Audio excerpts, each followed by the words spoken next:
মহাকুম্ভ আমি নাইবা বললাম, ওটা এখন মৃত্যু কুম্ভ হয়ে গেছে। पश्चिम बंगाल तो हिंसा की राजधानी बन गई। लगता है ममता दीदी का दिमाग खराब हो गया है। মৃত্যু কূপের মতো। उनसे कोई ज्यादा अपेक्षा भी नहीं है।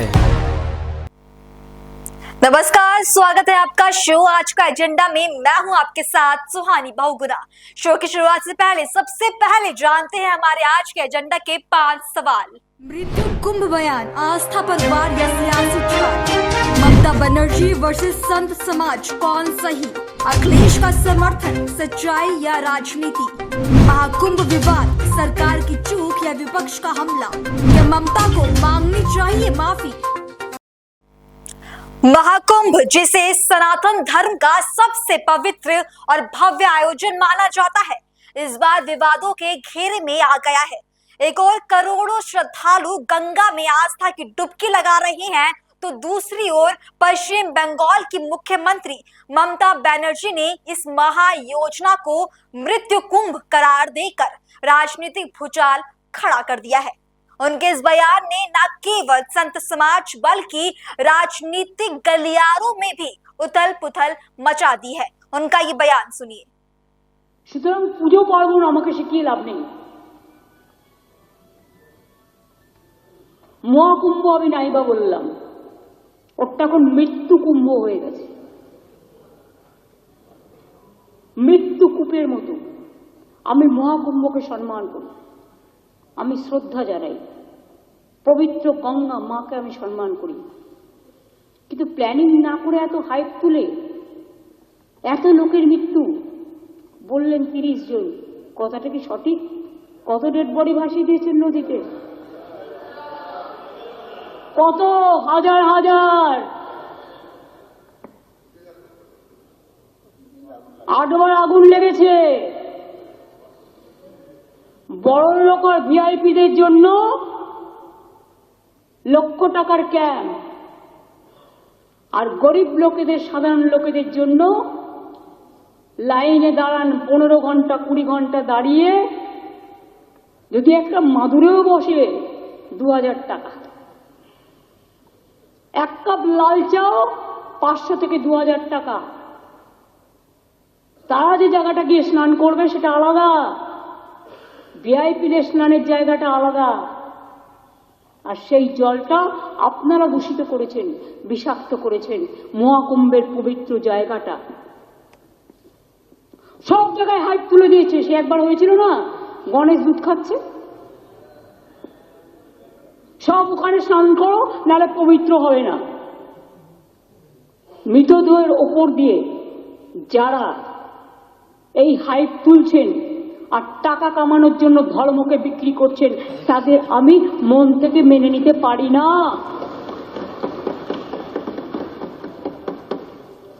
একটা বড় অনুষ্ঠানের স্ট্যাম্পেড হতেই পারে, কিন্তু তার জন্য প্ল্যানিং করতে হবে। কি প্ল্যানিং করেছিলেন আপনারা? মহাকুম্ভ শুরু হওয়ার দিন পর্যন্ত কোনো প্ল্যানিং হয়নি। ইভেন এখনো আমি দেখছি আসানসোল থেকে শুরু করে বিহারের লোক এনে ভরছেন, আসানসোলের লোক এনে ভরছেন, বিভিন্ন জায়গার লোক এনে ভরছেন, আর বলছেন চলো সব বিনা পয়সায় করে দেবো, ফ্রিতে ট্রেন দিচ্ছেন। আপনি আগে দেখুন আপনার ক্যাপাসিটি আছে কিনা। ममता बनर्जी का दावा है कि सरकार ने सिर्फ प्रचार किया लेकिन वास्तविक इंतजाम नहीं किए। ममता बनर्जी के इस बयान पर संत समाज ने नाराजगी जताई है। उनका कहना है कि ये सनातन धर्म की आस्था पर सीधा हमला है। श्री कल्की धाम के पीठाधीश्वर आचार्य प्रमोद कृष्णन ने ममता बनर्जी के मृत्यु कुंभ वाले बयान पर कड़ा विरोध जताया।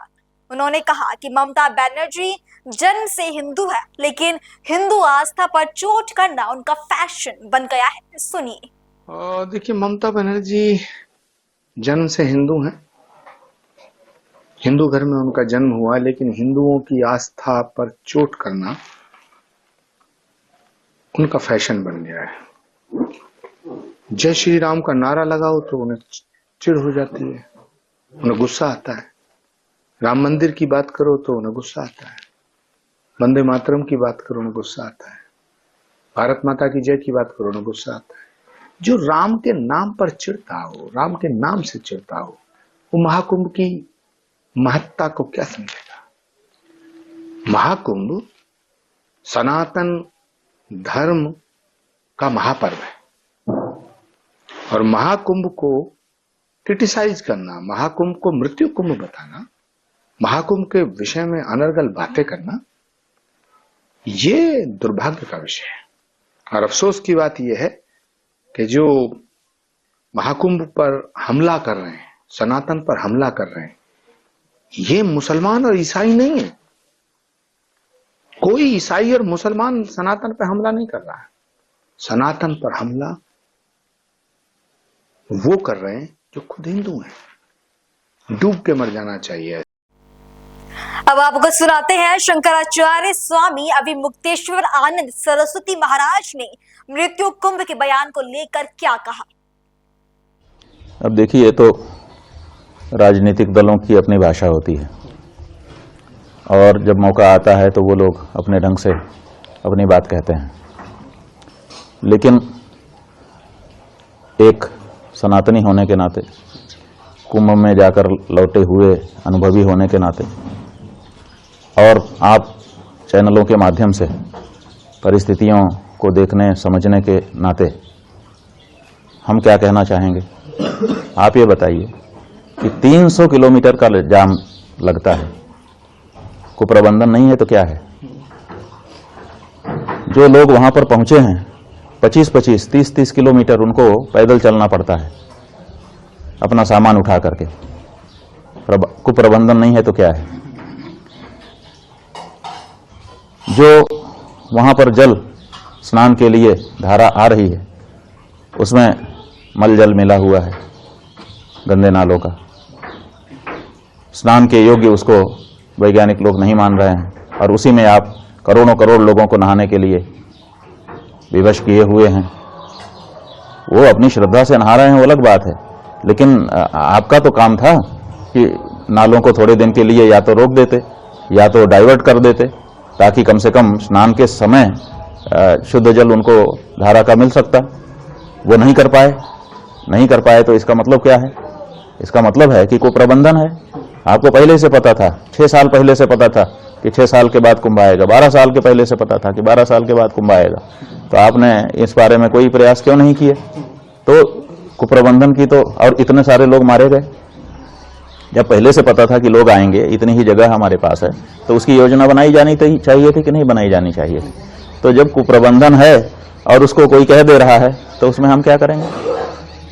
हम किसी का पक्ष विपक्ष नहीं लेंगे, लेकिन जो सच्चाई है वो तो यही है कि आपको पहले से पता है कि ये हो सकता है, तो उसके बारे में आपको कोई ना कोई योजना बना करके रखनी चाहिए। और सरकारें तो एक योजना नहीं बनाती हैं, योजना एक ए, योजना बी, योजना सी, ऐसे 2-3-4 योजनाएं बना करके रखती हैं कि अगर ये गड़बड़ हुआ तो ये वाली, ये नहीं हुआ तो ये। तो आपको कोई योजनाएं बना के रखनी चाहिए थी। आपने कोई योजना नहीं बताई और प्रचार इतना कर दिया, और झूठा प्रचार। 144 साल की तो बात ही झूठी है। तो झूठा प्रचार करके लोगों को आपने आकर्षित कर दिया और आपके पास व्यवस्था थी नहीं। ये बताइए कि जब आपके पास भोजन नहीं है खिलाने के लिए तो आप लोगों को आमंत्रित क्यों कर रहे हो। अब लोग आ जाएंगे, उसके बाद खाएंगे क्या। और आपके पास खिलाने के लिए ना तो भोजन है ना तो बैठाने के लिए जगह है, और आपने ढिंढोरा पीट दिया कि आइए आइए भंडारा चल रहा है। ऐसा होता है क्या। जितने लोगों की व्यवस्था आप कर सकते हैं उतने लोगों के लिए आप आमंत्रण करिए और उतने लोगों को ठीक से वहां पर जो भी किया जाना है करके वापस भेजिए, सुरक्षित आशीर्वाद लीजिए। ये तो ठीक लगता है। क्यों नहीं मुख्यमंत्री जी ने कहा कि हमारे पास इतना एकड़ की जमीन है, इतना एकड़ के रास्ते हैं, इतने वाहनों के लिए जगह है, उतने लोग कृपा करके आइए, बाकी लोग मत आइए ताकि अब व्यवस्था न फैल जाए, किसी के प्राण चले जाएं, ये मैं नहीं चाहूंगा। इस बारे में क्यों नहीं सतर्कता बताई गई, लेकिन नहीं किया गया। आखिर व्यवस्था क्या होती है, आखिर किस लिए अधिकारी होते हैं, किस लिए उनको बड़ी बड़ी सुविधाएं और बड़ी बड़ी तनख्वाह दी जाती है, किस लिए बताइए। यही सब के लिए तो कि वो सुव्यवस्था बनाएंगे बैठ करके, लेकिन ये सब कुछ नहीं हुआ। अंधाधुंध लोगों को आमंत्रित कर दिया गया कि आइए आइए आइए, अब दोबारा नहीं मिलेगा मौका। और उसके बाद उसके बाद कोई देखने वाला नहीं, पुरसा हाल नहीं। पुल बनाए गए, वो पुल बंद कर दिए जाते हैं। आखिर पुल काहे के लिए बनाए गए थे? लोग इधर से उधर आवागमन कर सकें। लगा दिया, जो जाना चाहे वो जा भी नहीं सकता, जो आना चाहे वो आ भी नहीं सकता। कोई आपके पास वैकल्पिक मार्ग नहीं है कि अगर कोई फंस गया है, समस्या में है, उसके लिए हम एक और सुरक्षित रास्ता रखें, उसमें से निकाल करके उसको आगे बढ़ा दें। ये सब तो व्यवस्था में किया जाता है ना। तो ये जो क्राउड मैनेजमेंट का जो सिद्धांत है, उस सिद्धांत का भी परिपालन यहाँ पर नहीं किया गया। हॉस्पिटैलिटी का जो सिद्धांत है कि हम मेजबान हैं, हम अगर लोगों को आमंत्रित कर रहे हैं, आवाहन कर रहे हैं, तो उतनी व्यवस्था हमारे पास होनी चाहिए, उसका भी कोई ख्याल नहीं रखा गया है। और यहाँ तक कि लोग मर गए तो उस मृत्यु को छिपाने का भी काम आपके द्वारा किया गया, जो घोर अपराध था। तो ऐसी परिस्थिति में कोई अगर इसको कोई संज्ञा देता है तो हम गलत नहीं कह पाएंगे। केवल आचार्य प्रमोद कृष्णम और स्वामी अविमुक्तेश्वर आनंद नहीं, बल्कि कई संतों ने ममता बनर्जी के इस बयान पर अपनी नाराजगी जाहिर की है। सुनिए। कि ये उनका मृत्यु उन्होंने इसको कहा, आप उसको ऐसे देखते हैं? ऐसा है, वो विपक्ष में होने के नाते उनका आरोप लगाना अपनी जगह है, लेकिन ये मृत्यु कुंभ नहीं, ये तो अमृत कुंभ है, ये तो महाकुंभ है।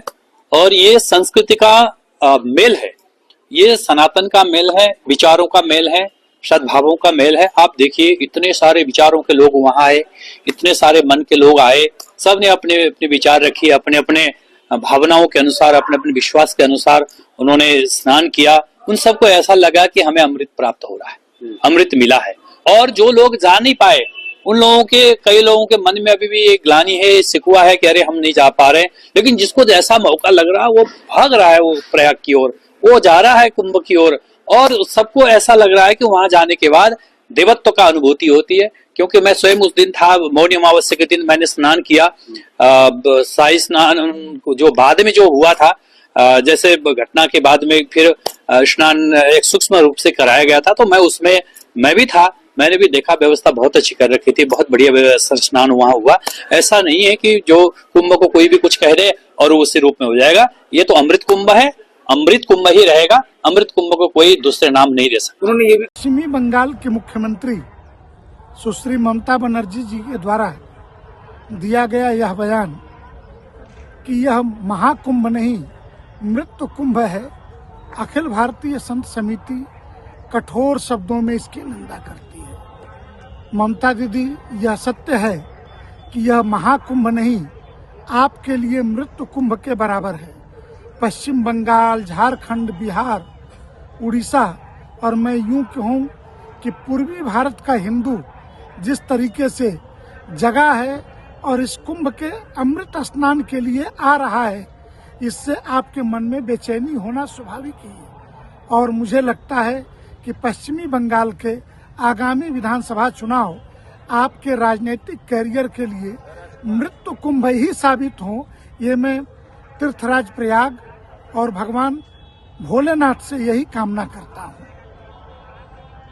पश्चिम बंगाल के मुख्यमंत्री ममता बनर्जी जी का बयान कुंभ को लेकर दुर्भाग्यपूर्ण है। उन्होंने इस महाकुंभ को मृत्यु कुंभ कहा है। अभी बिहार के मुख्यमंत्री जी का, पूर्व मुख्यमंत्री जी का बयान था, अखिलेश जी का पूर्व बयान था, खड़गे जी का बयान था। लेकिन पता नहीं विपक्ष को क्या हो गया है कि दिन प्रतिदिन मोदी और योगी जी के जलन में सनातन को ही टारगेट कर लेते हैं। मोदी और योगी को बहाना बनाकर सनातन पे कुठाराघात करने का इन लोगों ने बीड़ा उठा लिया है। ममता बनर्जी जी का बयान दुर्भाग्यपूर्ण है। उनको या तो क्षमा मांगना चाहिए, क्योंकि 50 करोड़ से ऊपर लोगों ने इस महाकुंभ के महासंगम में स्नान किया। दुनिया के कोने कोने से पूज्य संत, महात्मा, महामंडलेश्वर, जगतगुरु शंकराचार्य, रामानंदाचार्य, रामानुजाचार्य, तमाम आचार्य, मनीषी, महामुनि सब यज्ञ, तप, अनुष्ठान, जप करके दुनिया के लिए, मानवता के लिए मंगल कामना किया है। संसार में घटनाएं बहुत होते हैं, लेकिन उस घटना को किसी धर्म से, किसी उस प्रकार से जोड़ना कहीं उचित नहीं है। इस प्रकार का बयान दुर्भाग्यपूर्ण बयान है। फिलहाल वक्त हो गया एक छोटे से ब्रेक का। ब्रेक के बाद बात करेंगे कि किस प्रकार विपक्ष ने ममता बनर्जी को उनके मृत्यु कुंभ वाले बयान पर घेर लिया है।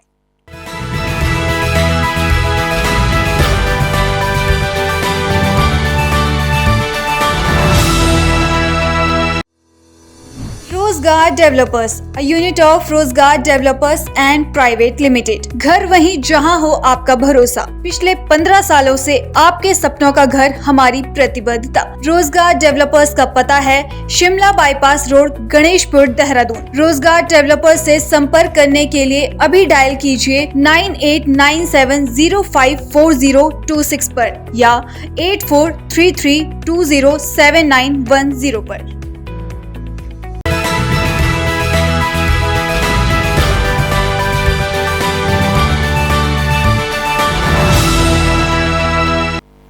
ब्रेक के बाद एक बार फिर से आप सभी का स्वागत है।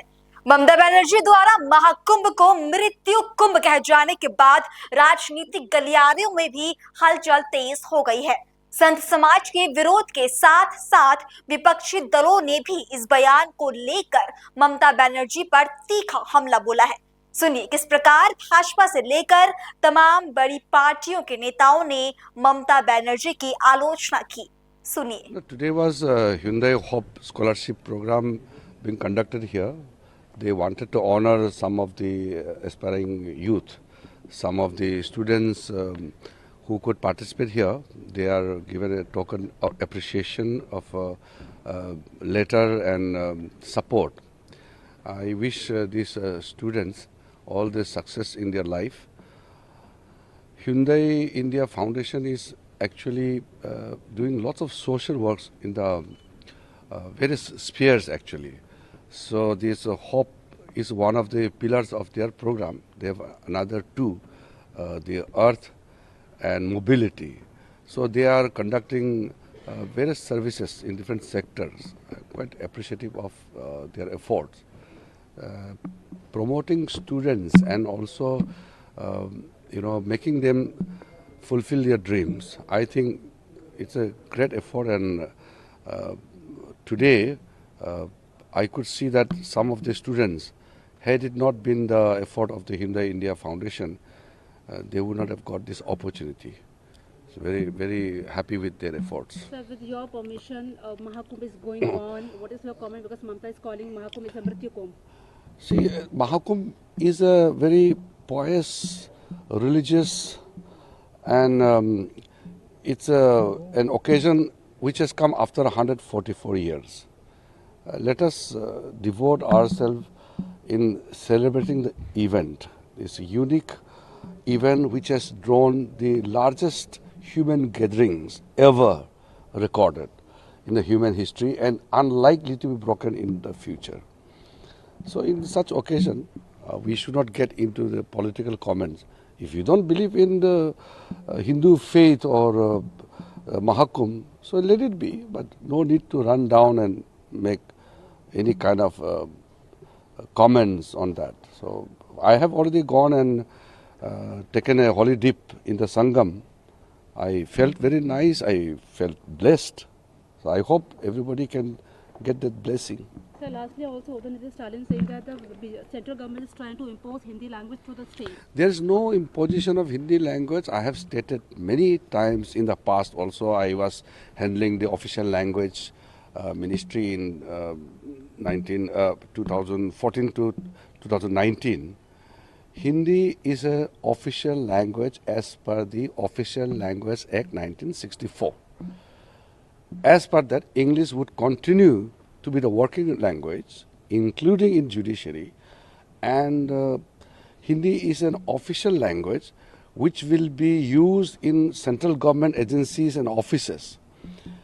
All the state governments have their complete freedom to promote the regional language and all the languages which are recognized in the 8th schedule of the Constitution of India, and also any other languages, the vernacular language or any other languages which are not recognized by the Constitution of India also can be promoted at the will of the state government. There is no question of imposition of any language. Secondly, learning language is good. you must be able to speak any much of language you like to. There is no question of imposition. There should be no running down to each other. We must celebrate together unity. You know, as a united India, we must respect each other's language. All languages are equal, but give preference to your mother tongue. Also, Okay? lastly, the Telangana government also has issued a order that the people from the Muslim community can leave the office till 4 p.m. during the Ramzan to offer a necessary. See, Ramzan will start from 1st of March. I have already met all the Muslim organizations also, and our government's policy is very clear. We are not interfering into the life and practices of any community. Everybody is equal, everybody is Indian. Whatever state government takes decision on their own way, that I am nobody to comment. So I will not get into the politics of this kind of whatever state. UP government की तरफ से कोई व्यवस्था नहीं है, गरीबों के लिए वीआईपी कल्चर ज्यादा है। 144 साल बाद सनातन धर्म के महापर्व को देश की एक राज्य की मुख्यमंत्री मृत्यु कुंभ कहती है, इससे उनका मानसिक दिवालियापन सामने आ रहा है। ममता बनर्जी से मैं पूछना चाहता हूं कि 60 करोड़ देशवासियों ने महाकुंभ में डुबकी लगा ली और अगले कुछ दिनों में 10 करोड़ और हो जाएंगे। तो आधे देश ने गंगा, यमुना और सरस्वती के संगम पे जाकर डुबकी लगा चुके हैं, सनातन धर्म की परंपराओं को पूरा कर लिया है। पर आपको समस्या ये है कि आपकी तुष्टीकरण की राजनीति पे आपको बाधा दिख रही है इस कुंभ से। आपको ये लग रहा है कि ये कुंभ से आप जो तुष्टीकरण की राजनीति, एक धर्म विशेष को आगे लेकर आप जो राजनीति करती आई हो, उसमें आपको बाधा उत्पन्न हो रही है। इसलिए आप सनातन धर्म को, सनातन परंपराओं को और हमारे लिए एक पर्व और पूजनीय पर्व की तरह जो महाकुंभ है, उसको आप गाली देने का काम कर रही हो। देश के सारे सनातन प्रेमी, बंगाल के सारे सनातन प्रेमी आपकी ये बात सुन रहे हैं और आपको मौका आने पे वो बता देंगे कि जिस महिला ने हमारे परंपराओं का, हमारे धर्म का अपमान किया, महाकुंभ को मृत्यु कुंभ कह के, उसका बदला आने वाले समय में आपको बंगाल के चुनावी नतीजों में देखने को मिलेगा। क्योंकि लोकतंत्र में जनता अपना विश्वास या अविश्वास लोकतंत्र में चुनावी ईवीएम के बटन दबाकर या तो जताती है या उसका विरोध करती है। बीजेपी इसका कड़ा, जो तमाम हिंदू कम्युनिटी के लोग हैं, साधु संत हैं, उनसे अपील कर रहे हैं कि बाहर निकलिए और इस हिंदू विरोधी मानसिकता का जमकर। मैं खुद कहता हूं कि ये ममता बनर्जी की एक धर्म विशेष को खुश करने के लिए दिया गया स्टेटमेंट है, एक तुष्टीकरण की राजनीति को बढ़ाने के लिए दिया गया स्टेटमेंट है। अब देश का हिंदू सनातन प्रेमी जो कोई दूसरे धर्म का अपमान नहीं करता, पर अब हिंदू धर्म का अपमान करके कोई व्यक्ति नहीं निकल पाया। देखिए, ममता का हमेशा वो काम यह है, हिंदू के खिलाफ बोलना चाहिए। हिंदू का आस्था, हिंदू का विश्वास वो खत्म करना उनका काम है। क्यों? वो पश्चिम बंगाल का तो बांग्लादेश बनाने के लिए मंशा है, बांग्लादेश का वो प्रधानमंत्री बनने के लिए ऐसा कर रहा है। हाँ, जितने जंगी बात पैदा होता है, इतने जो दंगा हुआ, हर रोज गड़बड़ी करके वो मर्डर कर रहा है। बंगाल में जितने मर्डर हुआ, सारी कुंभ में कभी इतने बड़ा इतना संख्या में मृत्यु नहीं हुआ। तो मृत्यु कुंभ तो पश्चिम बंगाल को बना दिया। महाकुंभ है, पुण्य भूमि है, बहुत अच्छा व्यवस्था है। हादसा हो गया, सडनली हो सकते, लेकिन ऐसा बात ममता का वो एक चुनाव के लिए उत्साहित करने के लिए, वो देश खिलाफी जो है उनका उत्साह करने के लिए बोल दिया। अगर बीजेपी मेरा बांग्लादेश के टेररिस्ट के साथ कनेक्शन दिखा देगी तो मैं इस्तीफा दे दूंगी। वो तो नारा ही लगाता है, जय बांग्ला, बांग्लादेश का नारा लगाता है। जितने जंगी बात हुआ, वो जमात इस्लामी हो और जो बांग्लादेश का ऑर्गेनाइजेशन जंगीवाद वहां ही आ रहा है। वहाँ जो रोहिंग्या बांग्लादेश सरकार वहाँ वोटर बन गया, बांग्लादेशी जो मुस्लिम वाला जो हिंदू को हटा रहा है वो भी यहाँ आकर वोटर बन रहा है, हिंदू लोग वोटर नहीं बन रहा है। इसलिए तो जो मनसा ममता का स्पष्ट हो रहा है, वो बांग्लादेश बनाने के लिए केवल कनेक्शन नहीं है, वो बांग्लादेश बनाने के लिए वो प्रयास कर रहा है। मुझे बहुत ही दुख होता है इस तरीके की बातें सुन करके, वो भी तब जब बड़े राजनीतिक जो पार्टी से संबंध रखते हैं एवं स्वयं में स्थापित राजनेता के रूप में हैं वो। तो मुझे इस तरीके की बड़ी कहने में भी बड़ा खराब लगता है कि भाई आप राजनीति करिए, परंतु धर्म विरोधी राजनीति करने से किसी का भी जो है फायदा नहीं होगा। और कब तक ममता जी हों चाहे जितने भी विपक्षी हों, ये कब तक जो है हमारे सनातन धर्म और परंपरा का मखौल उड़ाते रहेंगे। मैं दूसरी बात कहना चाहती हूँ, वेस्ट बंगाल से इतनी भारी संख्या में लोग आए हैं महाकुंभ में कि जिसका कोई हिसाब नहीं है। दूसरी बात, उनके मुंह से इस तरीके की बात शोभा नहीं देती है। जब तक कि मैं कहूंगी कि भाई इतने सारे वहां पे प्रकरण हुए हैं वेस्ट बंगाल में, एक डॉक्टर को किस बेरहमी से मार दिया गया, उस केस का आज तक जो है वहां पर कोई न्याय नहीं हो रहा है। तो मैं समझती हूँ कि ममता जी को इस तरीके की धर्म विरोधी बातों से बचना चाहिए। इतने बड़े राजनीतिया होने के बावजूद अगर वो धर्म का, सनातन का और संस्कृति का मजाक उड़ाती हैं, इतने करोड़ों लोगों की आस्था को मुझे लगता है कि उन्होंने आहत किया है। इस तरीके की बात उनसे अपेक्षित नहीं। एक तरफ बड़ी बड़ी पार्टियों के दिग्गज नेता ममता बनर्जी के मृत्यु कुंभ वाले बयान की आलोचना कर रही हैं, उनकी निंदा कर रही हैं, लेकिन दूसरी तरफ समाजवादी पार्टी के अध्यक्ष अखिलेश यादव ममता बनर्जी के बयान का समर्थन कर रही हैं। उनका समर्थन करते हुए अखिलेश यादव ने क्या कहा, आपको सुनवाते हैं। ममता बनर्जी जी ने देखिए, ममता बनर्जी जी ने जो कहा है वेस्ट बंगाल की मुख्यमंत्री ने, ठीक ही कहा है। उनके लोगों की भी जान गई है और एक बहुत बड़े अंग्रेजी प्रतिष्ठित अखबार ने भी ये बात कही थी कि बंगाल के लोग जिनकी जान गई उनका नाम सूची में नहीं है। तो बड़े संख्या में लोगों की जान गई है जो बंगाल या और प्रदेशों से आए थे। एफआईआर भी नहीं दर्ज हो रही है। ये महाकुंभ किस लिए कराया गया था? ये श्रद्धालु लोग थे जो सदियों से आते रहे हैं, वहां पर पौराणिक समय से ये कुंभ चल रहा है। इंतजाम करने की जिम्मेदारी किसकी थी? जब मुख्यमंत्री जी ने ये कहा कि 100 करोड़ लोगों का हमें इंतजाम है, तो लोगों को भरोसा बढ़ गया।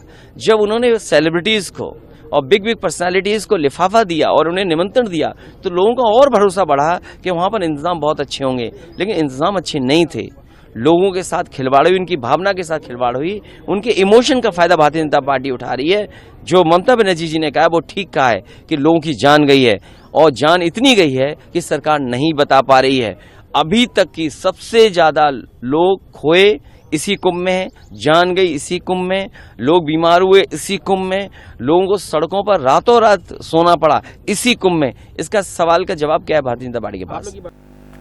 महाकुंभ केवल एक धार्मिक आयोजन नहीं, बल्कि ये भारत की प्राचीन सनातन परंपरा का एक महत्वपूर्ण हिस्सा है।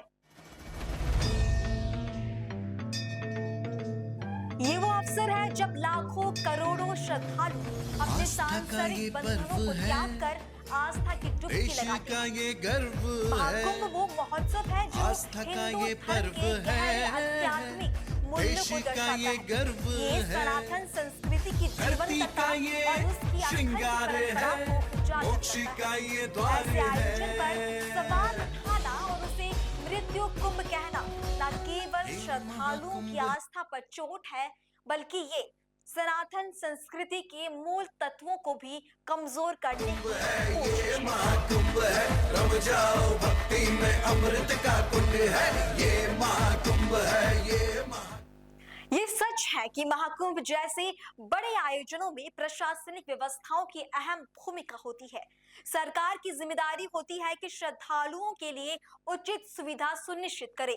अगर कहीं चूक हुई तो उस पर सवाल उठाना जरूरी है, लेकिन इसे मृत्यु कुंभ करार देना न केवल अतिशयोक्ति है, बल्कि हिंदू भावनाओं पर सीधा प्रहार भी है। आस्था और परंपरा के इस महासंगम को राजनीति के दांव पेच में घसीटना बेहद बुरा है। ये वही महाकुंभ है जिसकी भव्यता और पवित्रता को देखकर दुनिया भर के लोग इसे आस्था और मानवता का सबसे बड़ा संगम मानते हैं। इसे बदनाम करना न केवल सनातन संस्कृति का अपमान है, बल्कि उन करोड़ों श्रद्धालुओं के भी अपमान है जो इस आयोजन को अपनी आत्मा और धर्म का हिस्सा मानते हैं। और इसी के साथ हमारा आज का शो यही समाप्त होता है। आपसे फिर मिलेंगे एक नए एजेंडा के साथ। तब तक के लिए मुझे दीजिए इजाजत। नमस्कार। মহাকুম্ভ আমি নাইবা বললাম, ওটা এখন মৃত্যু কুম্ভ হয়ে গেছে। पश्चिम बंगाल तो हिंसा की राजधानी बन गई। लगता है ममता दीदी का दिमाग खराब हो गया है। মৃত্যু কূপের মতো। उनसे कोई ज्यादा अपेक्षा भी नहीं है।